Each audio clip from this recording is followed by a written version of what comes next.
Partia Demokratike nis 6 muaj para përgatitjet për kremtimin e përvjetorit të 25 të themelimit të saj, që shënoi një ngjarje të rëndësishme në Shqipërinë komuniste, pasi ishte e para parti opozitare. Për këtë qëllim, në Selin Blu është ngritur komisioni organizator kombëtar. Aktivitetet do të mbahen në gjithë vendin për të kulmuar me një festë të madhe në Tiranë më 8 dhjetor, në ditën kur nisën protestat studentore kundër regjimit komunist 25 vjet më parë, dhe për të vijuar më pas më 11 dhjetor, ditën e themelimit të Partisë Demokratike. Do ketë aktivitete shumë të larmishme, shumë të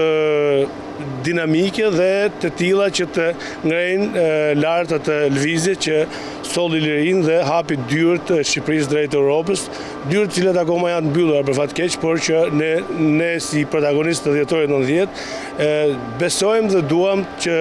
të arrijmë tek ai ideal i dhjetorit 90. Por a doja dalë komisioni nismëtar dhe leadershipi i ri i Partisë Demokratike të mbledh në 25 vjetorin e themelimit të saj arkitektët e atyre orëve të vështira, që shënuan një kthes të madhe në historinë e vendit. Hera fundit që u mblodhën gjithë studentët ishte dhjetori 90-s për të legalizuar pluralizmin politik shqiptar. Sigurisht që disa zgjollën Partinë Demokratike, disa të tjerë partitë të tjera, disa të tjerë imigracionin, por në komisionin organizator do të ketë përfaqësues të ish studentëve që jetojnë në Amerikë, në Kanada, në Gjermani dhe në vende të tjera, që kanë zgjedhur imigracionin si zgjidhje, do ketë nga shoqëria civile që nuk kanë zgjedhur Partinë Demokratike si forcë politike që i përfaqëson, do ketë edhe njerëz të cilët domosdoshmë kanë zgjedhur mediat për të qenë pjesë e tyre, pjesë